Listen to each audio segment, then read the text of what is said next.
ವೀಕ್ಷಕರೇ, ನಮ್ಮ ಟಿವಿ ಅರ್ಪಿಸುವ ನಮ್ಮ ಸವಿರುಚಿ ಕಾರ್ಯಕ್ರಮಕ್ಕೆ ನಿಮಗೆಲ್ಲರಿಗೂ ಪ್ರೀತಿಯ ಸ್ವಾಗತ. ಸೊ ಇವತ್ತಿನ ಈ ಸಂಚಿಕೆಯಲ್ಲಿ ರುಚಿಯಾದಂಥ ಅಡುಗೆಗಳನ್ನು ಹೇಳ್ಕೊಡೋದಕ್ಕೆ ಬಂದಿದ್ದಾರೆ ಶ್ರೀಮತಿ ರಾಧಾ ಶೆಣೈ.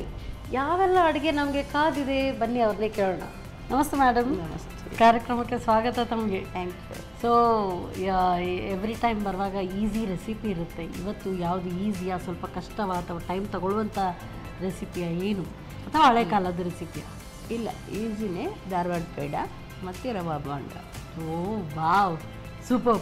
ಬಟ್ ಧಾರವಾಡ ಪೇಡ ಮಾಡೋದಕ್ಕೆ ತುಂಬ ಏನಾದರೂ ಟೈಮ್ ಕನ್ಸಂಪ್ಷನ್ ಇದೆಯಾ? ಯೂಶ್ವಲಿ ಅದನ್ನು ನಾವು ಬರೀ ಬೇಕ್ರಿಯಿಂದ ತಂದು ತಿಂದೇ ಗೊತ್ತು ಹೊರತು ಮಾಡಿ ಗೊತ್ತಿಲ್ಲ. ಸೊ ಈಸಿಯಾಗಿದೆಯಾ? ಓಕೆ, ಟೈಮ್ ಕನ್ಸ್ಯೂಮಿಂಗ್ ತುಂಬ ಇಲ್ಲ. ಹಾಂ ಹಾಂ, ಬೇಗನೂ ಆಗುತ್ತೆ.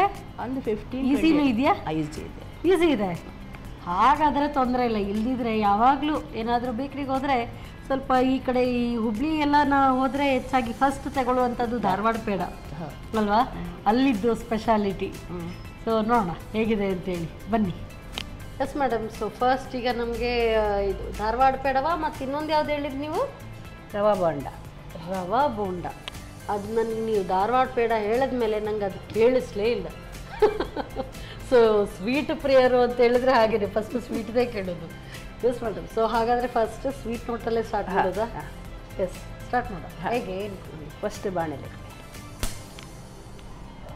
ಅದಕ್ಕಿನ್ನು ಇದು ನಾನು ಇದು ಫಸ್ಟಿಗೆ ಹಾಲಿನ ಪೌಡ್ರ್ ಹಾಕ್ತೇನೆ. ಇದು ತುಪ್ಪದಲ್ಲಿ ಕಾಯಿಸಿ. ತುಪ್ಪದಲ್ಲಿ ಕಾಯಿಸ್ಬೇಕಾ? ಹೌದು. ಹಾಗಾದರೆ ತುಪ್ಪ ಹಾಕ್ಲಾ? ತುಪ್ಪ ಹಾಕಿ. ಓಕೆ. ಎಷ್ಟು ತುಪ್ಪ ಹಾಕಬೇಕಾಗುತ್ತೆ? ಎಷ್ಟು ಬೇಕಾಗುತ್ತೆ ಇದಕ್ಕೆ? ಒಂದು ಧಾರವಾಡ ಪೇಡಕ್ಕೆ ತುಪ್ಪ ಜಾಸ್ತಿಯಾ? ಹಾಂ, ಓಕೆ. ಹದವಾ ಕಾಯಿಸಿದ್ದು ಇದು ಫ್ರೈ ಮಾಡೋದು ತುಪ್ಪದಲ್ಲಿ. ಓಕೆ. ಸೊ KC ಅವರ ಶುದ್ಧ ಹಸುವಿನ ತುಪ್ಪ ನೋಡಿ ಸಾಕಾ, ಹಾಕ್ಲಾ, ಏನು ಬೇಕು? ಓಕೆ. 3 table spoon. ಹಾಂ, ಓಕೆ, ಸಾಕು ಸಾಕು. ಇದು ಸರಿ ಅರೋಮಾ ಬರಬೇಕು, ಕಲರ್ಸ್ ಚೇಂಜ್ ಆಗಬೇಕು, ಅಷ್ಟು ತನಕ ಫ್ರೈ ಮಾಡಬೇಕು. ಸೊ ಹಾಗಾದರೆ ಧಾರವಾಡ ಪೇಡವು ಕೂಡ ಹಾಲಿನ ಪುಡಿಯಿಂದಲೇ ಮಾಡೋದು? ಹಾಂ. ನಾನು ಅಂದ್ಕೊಂಡೆ ಕೋವಾದಿಂದ ಏನಾದರೂ ಮಾಡ್ತಾರಾ ಏನೋ ಅಂತ ಹೇಳಿ. ಇಲ್ಲ, ಇದರಲ್ಲಿ ಮಾಡೋದು. ಆಮೇಲೆ ನಿಮಗೆ ಈಸಿ. ನಾವು ಪೇಡ ಮಾಡೋದ್ರೆ ಹಾಲನ್ನು ಸರಿ ಕುದಿಸಿ ಕಮ್ಮಿ ಮಾಡಿ ಮಾಡೋದು. ಇದಾದರೆ time save and tasty. Easy. ನಮಗೆ ಅಡುಗೆ ಮನೆಯಲ್ಲಿ ಟೈಮ್ ಕಮ್ಮಿ ಇದ್ದವ್ರಿಗೆ ಇದೆಲ್ಲ ಇದು ಈಸಿಯಾಗಿ ಮಾಡುವಂಥದ್ದಾಗಬೇಕಲ್ವಾ? ಕರೆಕ್ಟ್. ಯಾವಾಗಲೂ ಅಷ್ಟೇ, ಅದೇ ಟೈಮ್ ಇದೆ, ನಿಧಾನವಾಗಿ ಮಾಡ್ಕೊಳ್ಬಹುದು. ಟ್ರೆಡಿಷನಲ್ ಪ್ರಕಾರ ಹೇಗೆ ಮಾಡೋದು ಅಂತ ಕೂಡ ಗೊತ್ತಿರಬೇಕು. ಸೊ ಈಸಿ ಕ್ವಿಕ್ ಆಗಿ ಮಾಡೋದು ಹೇಗೆ ಅಂತ ಕೂಡ ಗೊತ್ತಿರಬೇಕು. ಅದು ನಮ್ಮ ಜಾಣ್ಮೆ. ಯಾಕಂದ್ರೆ ಎಲ್ಲ ಥರದ್ದು ನಾವು ಮಾಡಿ ತಿನ್ನಲೇಬೇಕು. ಕರೆಕ್ಟ್. ಆ ಟೈಮ್ ಇಲ್ಲ ಅಂತೇಳಿ ನಮಗೆ ಅಲ್ವಾ, ಎಲ್ಲ ಟ್ರೈ ಮಾಡಿ. ಸೊ ಇನ್ನೇನು ಸ್ವಲ್ಪ ದಿನದಲ್ಲಿ ಚಟ್ಪಟ್ ಅಂತ ದೀಪಾವಳಿ ಬರುತ್ತೆ. ಸೊ ಆವಾಗ ಮಾಡೋದಕ್ಕೆ ಈಸಿ ಆಗುತ್ತೆ. ಹೌದು. ಈಗ ಇದು ಸ್ವಲ್ಪ ಒಂಥರ ಗಟ್ಟಿದು ಕಾಣ್ತದಲ್ಲ, ಅದನ್ನು ನಾವು ಹಾಲು ಹಾಕಿದ ಮೇಲೆ ಅದು ಸ್ಮೂತಾಗಿ ಬರುತ್ತೆ. ಆ ಹಾಲಿನ ಪುಡಿ ಕೂಡ ಬೇಕು. ಹಾಲು. ಹಾಂ. ಈಗ ನೀವು ಹಾಲಿನ ಪುಡಿ ಎಷ್ಟು? 1 ಕಪ್ನಷ್ಟು ತಗೊಂಡಿದ್ದೀರಿ? 1 ಕಪ್ ಅಷ್ಟು ತಗೊಂಡಿದ್ದೀರಿ. ಹೌದು. ಇದು ಯಾಕೆ ಹುರಿಬೇಕಾಗುತ್ತೆ ಇದು ಹಾಲಿನ ಪುಡಿ? ಆಸ್ ಇಟ್ ಈಸ್ ಈಗ ನಾವೆಲ್ಲ ಹಾಲೆಲ್ಲ ಆದರೆ ಅದು ಕುದಿಸ್ಕೊಳ್ತೀವಿ, ಆಯ್ತಲ್ಲ. ಹಾಲಿನ ಪುಡಿ ಯಾಕೆ? ಇದು ಗಟ್ಟಿ ಬರಬೇಕಾದ್ರೆ ನಮಗೆ ಹಾಲಿನ ಪುಡಿ ಹೀಗೆ ಫ್ರೈ ಮಾಡಿದರೆ ಮಾತ್ರ ಇದು ಟೆಕ್ಸ್ಚರ್ ಬರ್ತದೆ. ಇದು ಅಷ್ಟು ಟೆಕ್ಸ್ಚರ್ ಸ್ವೀಟ್ನೆಸ್ ಬರೋದಿಲ್ಲ. ಅಂದರೆ ಒಂಥರ ನಮಗೆ ಪೇಡ ಅಂದರೆ ಇದು ಬ್ರೌನಿಷ್ ಕಲರ್. ಸ್ವಲ್ಪ ಹಾಲಿನ ಪುಡಿ ಫ್ರೈ ಆದರೆ ಮಾತ್ರ ಹೀಗೆ ಬರುವಂಥದ್ದು. ಈಗ ನೋಡಿ ಫ್ರೈ ಆಗಿ ಬಿಟ್ಕೊಳ್ತಾ ಇದೆ. ಓ, ಈ ಹದ ಈ ರೀತಿ ಬರಬೇಕು. ಆ್ಯಂಡ್ ಕಲರ್ಸ್ ಸ್ವಲ್ಪ ಬ್ರೌನಿಷ್ ಬರಬೇಕು. ಅನ್ಕೊಂಡೆ ಈ ಹಾಲಿನ ಪುಡಿಗೆ ತುಪ್ಪ ಯಾಕಪ್ಪ ಅಷ್ಟೇ, ಅದನ್ನೇ ಸ್ವಲ್ಪ ಬಿಡ್ತಾ ಇದೆ ತುಪ್ಪ. ಅಲ್ವಾ? ತುಪ್ಪ ಬಿಡ್ತಾ ಇದೆ. ಮತ್ತು ಸ್ವಲ್ಪ ಹೀಗೆ ಸ್ವಲ್ಪ ಇದಾದರೆ ಗಟ್ಟಿ ಥರ ಆದರೆ ನಾವು ಇದನ್ನು ತಣ್ಣಗೆ ಮಾಡಿ ಮಿಕ್ಸಿಯಲ್ಲಿ ಗ್ರೈಂಡ್ ಮಾಡಿ ಪುಡಿ ಮಾಡಿಸಿ. ಬಟ್ ಈ ರೀತಿ ಈಗ ನೋಡೋ ತಕ್ಷಣಕ್ಕೆ ಪಾಪ್ಕಾರ್ನ್ ಥರ ಕಾಣ್ತೈತೆ. ಬಟ್ ಈ ಥರ ಆದರೂ ಹಾಲು ಹಾಕಿದರೆ ಅದು ಹಾಗೆ ಇದಾಗುತ್ತಾ? ಮೆಲ್ಟ್ ಆಗುತ್ತೆ. ಹಾಕಿದ ತುಪ್ಪ ಎಲ್ಲ ಬಿಟ್ಟಿದ್ದು ಈಗ. ಅಲ್ಲ ಮತ್ತು ಇದನ್ನೀಗ ನಾವು ಸಕ್ಕರೆ ಪೌಡ್ರ್ ಹಾಕೋದು. ಈಗ ಇದು ಚುರುಮುಂಡೆ ಅಂತ ಮಾಡ್ತೇವಲ್ಲ, ಇದನ್ನು ಗೋಧಿ ಹಿಟ್ಟನ್ನು ಫ್ರೈ ಮಾಡಿ ಆಮೇಲೆ ತಣ್ಣಗಾದ್ಮೇಲೆ ಅದಕ್ಕೆ ಸಕ್ಕರೆ ಹೊಡೆ ಹಾಕೋದು. ಅದೇ ವೇಯಲ್ಲಿ ನಾವು ಮಾಡೋದಕ್ಕೂ ಕೂಡ. ಹೌದು. ಇಷ್ಟು ಬ್ರೌನ್ ಬರ್ಬೇಕು. ನಾನು ಸ್ವಲ್ಪ ಬ್ರೌನ್ ಬರುವಾಗ ಅನ್ಕೊಂಡೆ ಅಯ್ಯೋ ಸುಟ್ಟೋಯ್ತಾ ಏನೋ ಅಂತ ಹೇಳಿ. ಬ್ರೌನಿಶ್ ಹೀಗೆ ಬರಬೇಕು. ಮತ್ತು ಹಾಲಿನ ಪುಡಿ ಈಗ ನಾವು ತಣ್ಣಗಾದ್ಮೇಲೆ ಸಹ ನಾವು ಅದನ್ನು ಹುಡಿ ಮಾಡ್ಬೋದು. ಈಗ ಸ್ವಲ್ಪ ಈಗ ಇದು ತುಪ್ಪದಲ್ಲಿ ಸ್ವಲ್ಪ ಇದು ಗಟ್ಟಿ ಆದರೆ ಸಹ ನಾವು ತಣ್ಣಗಾದ ಮೇಲೆ ನಾವು ಸ್ವಲ್ಪ ಹುಡಿ ಮಾಡಿ ಅದಕ್ಕೆ ಸಕ್ಕರೆ ಬೇಯಿಸ್ಬೋದು ಅಂದಾಜಿಗೆ. ಅದಕ್ಕೆ ಎಷ್ಟು ಹಾಲು ಅಂತ ಏನಾದರೂ ಇದೆಯಾ? ಇಲ್ಲ, ಅಂದಾಜಿಗೆ ನೀವು ಅಂದಾಜು ಪ್ರಕಾರ. ಅಂದರೆ ಹೇಗೆ ಅದು ಪೂರ್ತಿ ಕಲಡೋವರೆಗೂ ಹಾಲು ಹಾಕಬೇಕಾ ಹೇಗೆ ಏನು? ಇಲ್ಲ, ನಿಮಗೆ ಸ್ವಲ್ಪ ಸ್ವಲ್ಪ ಹಾಲನ್ನು ಬೆರೆಸಿ ಅದು ನಿಮಗೆ ಒಂದು ಗಟ್ಟಿ ಒಂಥರ ಬರಬೇಕು. ಮುದ್ದೆ ಥರ ಬರಬೇಕು. ಹೌದು.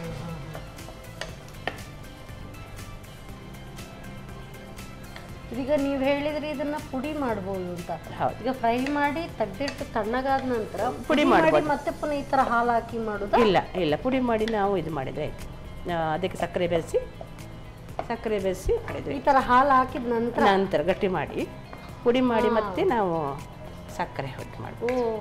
ಅದೇ. ಹಾಂ,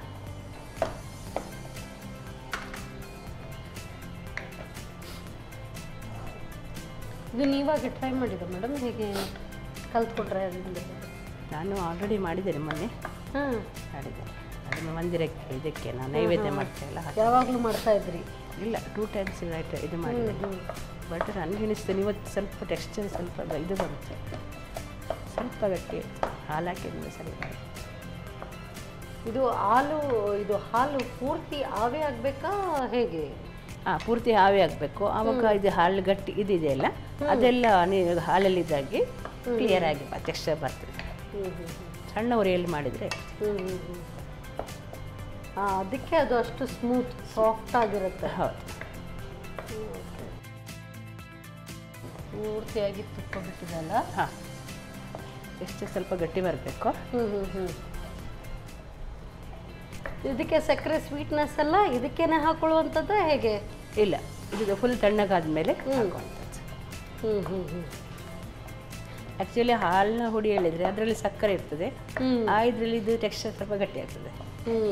ಆಮೇಲೆ ಗಟ್ಟಿ ಆದಮೇಲೆ ನಾವು ತೆಗೆದು ತಣ್ಣಗಾದ್ಮೇಲೆ ಅದಕ್ಕೆ ಸಕ್ಕರೆ ಇರ್ತದೆ, ಸಿಹಿ ಅಂಶ ಅಷ್ಟೇ ಅಲ್ವಾ? ಸಿಹಿ ಅಂಶ ಅಂದ್ರೆ ನಾವು ಹಾಲು ಕುದಿಸಿದಷ್ಟು ಅದು ಸ್ವೀಟ್ ಆಗಿರುತ್ತೆ. ಹೌದು, ಆ ರೀತಿಯಾಗಿ ಇರ್ಬೋದು. ಹೌದು. ಇನ್ನು ಮುದ್ದೆ ಬರಬೇಕಾ? ಮುದ್ದೆ ಬರಬೇಕು. ಅದು ನಾವು ಹಾಲು ಸಹ ಆ್ಯಡ್ ಮಾಡಿದ್ದೇವಲ್ಲ, ಅದು ಸಹ ಸ್ವಲ್ಪ ಗಟ್ಟಿ ಆಗಬೇಕು. ತುಪ್ಪ ಸ್ವಲ್ಪ ಬಿಡ್ತಾ ಇದೆ. ಪೂರ್ತಿ ತುಪ್ಪ ಬಿಟ್ಟ ಮೇಲೆ ನಮಗೆ ಅದು ಟೆಕ್ಸ್ಚರ್ ನೋಡುವಾಗಲೇ ಗಟ್ಟಿಯಾಗಿದೆ ಅಂತ ಗೊತ್ತಾಗ್ತದೆ. ಇದೊಂದು ಮುದ್ದೆಗೆ ಮಡಚುವಾಗ ಅದು ಮುದ್ದೆ ಥರ ಬರಬೇಕು. ಹೌದು. ಈಗ ಕಲರ್ ಸ್ವಲ್ಪ ನಮಗೆ ಈಗ ಬೇಡ ಥರ ಕಲರ್ ಕರೆಕ್ಟ್ ಆಗಿ ಬಂದಿದೆ. ನಮಗೆ ಈಗ ಮಡಚುವಾಗ ಸರಿಯಾಗಿ ಫೋಲ್ಡ್ ಆಗ್ತಾ ಉಂಟು. ಸೊ ಈ ಹದ ಕರೆಕ್ಟ್. ಹೌದು.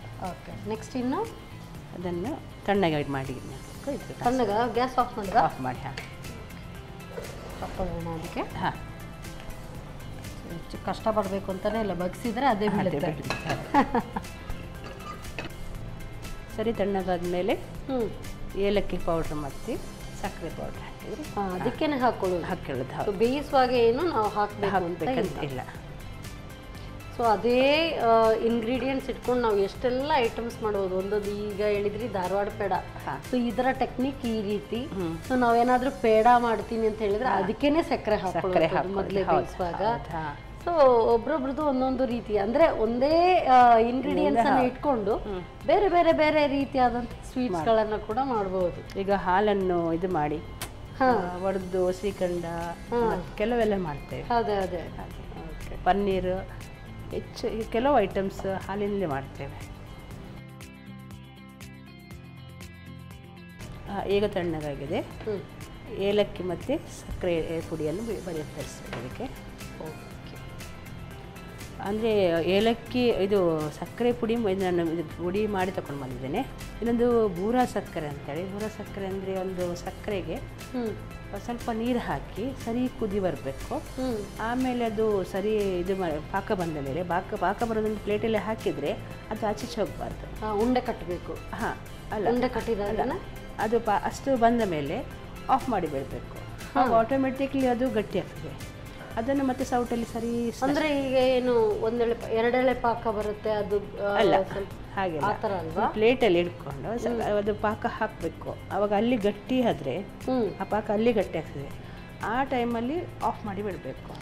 ಅವಾಗ ಅದು ಪಾಕ ಗಟ್ಟಿ ಆಗ್ತದೆ ಅಲ್ಲಿ ದೇವಿಯಲ್ಲಿ ಬಾಣಲೆಯಲ್ಲಿ. ಅದನ್ನು ಮತ್ತೆ ನೀವು ಸ್ಮ್ಯಾಶ್ ಮಾಡಬೇಕು. ಯಾಕಂದರೆ ಇದಕ್ಕೆ ಸಕ್ಕರೆ ಹುಡಿ ಹಾಕಿದರೆ ಈಗ ಅದು ಫುಲ್ ಕರಗ್ತದೆ, ನಮಗೆ ಸಕ್ಕರೆ ತಿನ್ಲಿಕ್ಕೆ ಸಿಗೋದಿಲ್ಲ. ಬೂರಾ ಸಕ್ಕರೆ ನಾವು ಅದನ್ನು ಇದಕ್ಕೆ ಸಹ ಆ್ಯಡ್ ಮಾಡೋದು. ಬೂರಾ ಸಕ್ಕರೆ ಸಕ್ಕರೆ ಹುಡಿ ಮಾಡ್ತೀವಿ. ಔಟ್ ಸೈಡ್ ನಾವು ಲೇಯರಿಗೆ ಸಕ್ಕರೆ ಹುಡಿ ಹಾಕಿದ್ರೆ ಅದು ಮಿಕ್ಸ್ ಆಗ್ತದೆ ಮಾಡೋದು ಹಾಗೆ. ಓಕೆ ಓಕೆ, ನಾನು ಅನ್ಸಿದೆ ಸಕ್ಕರೆ ಪುಡಿಯಲ್ಲೇ ಹೀಗೆ ಹೊರಳಿಸ್ತಾರೆ ಅಂತ. ಇಲ್ಲ, ಬೂರಾ ಇದು ಚೀನಿ ಅಂತ ಹೇಳ್ತಾರೆ, ಮನೇಲಿ ಸಹ ಮಾಡ್ಬೋದು. ಹೇಳಿದ್ರೆ ಆ ರೀತಿಯಾಗಿ ಮಾಡಬೇಕು. ಅದು ನಾವು ಪಾಕ ತಗೊಂಡಿದ್ರಿಂದ ಅದು ಇದರೊಟ್ಟಿಗೆ ಮಿಕ್ಸ್ ಆಗೋದಿಲ್ಲ. ಇಲ್ಲದ್ರೆ ನಾವು ಸಕ್ಕರೆ ಹುಡಿಯಲ್ಲಿ ಮಿಕ್ಸ್ ಮಾಡಿದರೆ ಅದು ಒಂದು 10 ನಿಮಿಷ ಅದರೊಟ್ಟಿಗೆ ಮಿಕ್ಸ್ ಆಗಿರ್ತದೆ. ಬಟ್ ಇದರಲ್ಲಿ ಹಾಗೆ ಆಗೋದಿಲ್ಲ, ನಮಗೆ ಸಕ್ಕರೆ ಹುಡಿ ಸಿಗ್ತದೆ. ಓಕೆ ಓಕೆ, ಇದು ಎರಡು ಡಿಫ್ರೆನ್ಸ್ ಅದರಲ್ಲಿ. ಓಕೆ, ಏಲಕ್ಕಿ ಪುಡಿ ಮತ್ತು ಟೇಸ್ಟಿಗೆ ಸಕ್ಕರೆ ಪುಡಿ ಪೌಡರ್ ಹಾಕಿ. ಫಸ್ಟಿಗೆ ನಾನು ಕೂಡ ಅಂದ್ಕೊಂಡದ್ದು ಸಕ್ಕರೆ ಸ್ವಲ್ಪ ಹುಡಿ ಸ್ವಲ್ಪ ಜಾಸ್ತಿ ಇದೇ ಮಾಡಿದರೆ ಆಗೋದಿಲ್ಲ ಅಂತೆ. ಬಟ್ ನಾನು ಧಾರವಾಡ ಪೇಡ ಸ್ಟಾರ್ಟ್ ಮಾಡಿದ ಮೇಲೆ ನನಗೆ ಗೊತ್ತಾಯಿತು ಬೂರಾ ಪೌಡರ್ ಮಾಡಿದರೆ ಮಾತ್ರ ಮಿಕ್ಸ್ ಆಗೋದಿಲ್ಲ, ಆ ಥರ ಆಗೋದಿಲ್ಲ. ಇದು ನಮಗೆ ಸಿಹಿ ಎಷ್ಟು ಬೇಕೋ ಅದನ್ನು ನೋಡಿಕೊಳ್ಳೋದು ಹೋಗ್ಬೇಕು. ಬಟ್ ಒಂದು ಕಪ್ ಇದು ಹಾಲಿನ ಪುಡಿಗೆ ಇಷ್ಟೇ ಸಕ್ಕರೆ ಅಂತ ಏನಾದರೂ ಇದೆಯಾ? ಸಕ್ಕರೆ ಪುಡಿ 1 ಕಪ್ ಅಂದರೆ ಒಂದು ದೊಡ್ಡ ಕಪ್ ತಗೊಂಡೆಲ್ಲ, ಅದಕ್ಕೆ ಇಷ್ಟು ದೊಡ್ಡ ಕಪ್ಪಲ್ಲಿ ಸಕ್ಕರೆ ಸಾಕು. ಯಾಕಂದರೆ ನಾವು ಔಟ್ ಸೈಡ್ ನಾವು ಕವರಿಂಗ್ ಮಾಡ್ತೇವೆ, ಅದರ ಕಾಲು ಭಾಗದಷ್ಟು ಸಕ್ಕರೆ ಸಾಕು. ಸಕ್ಕರೆ ಪುಡಿ ಮಾಡಿದರೆ ಜಾಸ್ತಿ ಆಗುತ್ತೆ, ಕ್ವಾಂಟಿಟಿ ಜಾಸ್ತಿ ಆಗುತ್ತೆ. ಔಟ್ ಸೈಡ್ ಕವರ್ ಸಹ ಸಕ್ಕರೆ ಇದ್ದದ್ರಿಂದ ಇದಕ್ಕೆ ಸಕ್ಕರೆ ಸ್ವಲ್ಪ ಕಮ್ಮಿ ಹಾಕೋದು. ಅಂದರೆ ಇದರಲ್ಲಿ ಸಹ ಹಾಲಿನ ಹುಡಿಯಲ್ಲಿ ಸಹ ಸಕ್ಕರೆ ಇದೆ. ತುಂಬ ಸಿಹಿ ಆದರೂ ಕೂಡ ತಿನ್ನಲಿಕ್ಕೆ ಆಗೋದಿಲ್ಲ, ಸರಿ ಆಗಲ್ಲ. ಚಿಕ್ಕ ಚಿಕ್ಕ ಉಂಡೆ ಕಟ್ಟಿದ್ರೆ ಆಯ್ತಲ್ಲ? ಆಯ್ತಾ, ಅಷ್ಟೇ. ಒಬ್ಬರೇ ನಿಂತ್ಕೊಂಡು ನೋಡೋ ಬದಲು ನಾನು ಸಹ ಕೈ ಜೋಡಿಸ್ತೀನಿ. ಸೊ ಈ ಧಾರವಾಡ ಪೇಡಕ್ಕೆ ಒಂದೇನು ಶೇಪ್ ಇಲ್ಲ ಅಲ್ವಾ? ಇಲ್ಲ, ಅದು ಶೇಪ್ಲೆಸ್. ಯಾವ ಶೇಪ್ ನಾವು ಕೊಡ್ತೀವಿ ಹಾಗೆ, ಬಟ್ ಈ ರೀತಿಯಾಗಿರುತ್ತೆ. ಇನ್ನೂ ಚಿಕ್ಕ ಮಾಡಲಾ ಅಂತ ಹಾಗೆ.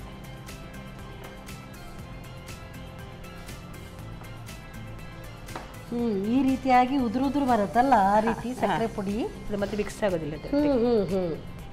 ಟೆಕ್ಸ್ಚರ್ ಎಲ್ಲ ಇದು ಪೂರ್ತಿ ಕರೆಕ್ಟಾಗಿ ಬಂದಿದೆ, ಹದ. ಸೂಪರ್. ಟೇಸ್ಟ್ ಮಾಡದೇನೆ ಈ ಥರ ಹೇಳ್ಬೋದು. ಅದು ನೋಡುವಾಗ ಸಿಹಿ ನಮಗೆ ನೋಡಿಕೊಂಡು, ಅಂದರೆ ತುಂಬ ಸಿಹಿ ಆದರೂ ಒಳ್ಳೇದಾಗೋದಿಲ್ಲ, ನೋಡಿಕೊಂಡು ಹಾಕಿದ್ರೆ ಆಯಿತು. ಯಾಕಂದರೆ ಔಟ್ ಸೈಡ್ ನಾವು ಸಕ್ಕರೆ ಹಾಕೋದ್ರಿಂದ ಪೇಡಕ್ಕೆ ಸ್ವಲ್ಪ ಹೆಚ್ಚು ಬೇಕಾಗಿಲ್ಲ.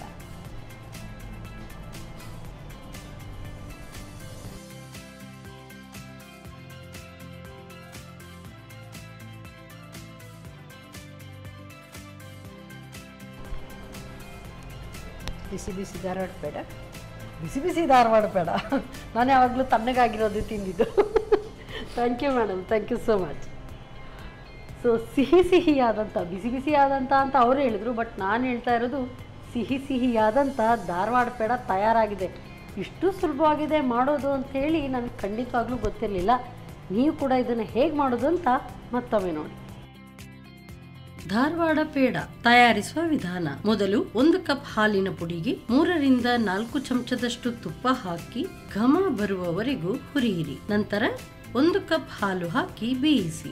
ಒಂದು ಮುದ್ದೆ ಬರುವವರೆಗೂ ಬೇಯಿಸಿಕೊಳ್ಳಿ. ಸ್ವಲ್ಪ ತಣ್ಣಗಾದ ನಂತರ 1/4 ಕಪ್ನಷ್ಟು ಸಕ್ಕರೆ ಪುಡಿ, ಏಲಕ್ಕಿ ಪುಡಿ ಹಾಕಿ ಬೆರೆಸಿಕೊಳ್ಳಿ. ಆ ನಂತರ ಚಿಕ್ಕ ಚಿಕ್ಕ ಉಂಡೆಗಳಾಗಿ ಮಾಡಿ ಬೂರಾ ಸಕ್ಕರೆಯಲ್ಲಿ ಹೊರಳಿಸಿ ಸರ್ವ್ ಮಾಡಿ. ರುಚಿಯಾದ ಧಾರವಾಡ ಪೇಡ. ನಮ್ಮ ಟಿವಿ ಫೇಸ್ಬುಕ್ ಪೇಜ್ ನ ಲೈಕ್ ಮಾಡಿ, ಯೂಟ್ಯೂಬ್ ಚಾನೆಲ್ ನ ಸಬ್ಸ್ಕ್ರೈಬ್ ಮಾಡಿ. ನಮ್ಮ ಎಲ್ಲಾ ಯೂಟ್ಯೂಬ್ ವಿಡಿಯೋ ಅಪ್ಡೇಟ್ಸ್ಗೆ ಬೆಲ್ ಐಕಾನ್ ಕ್ಲಿಕ್ ಮಾಡಿ. ನಮ್ಮ ಟಿವಿ, ಕರಾವಳಿ ಕರ್ನಾಟಕದ ನಾಡಿಮಿಡಿತ.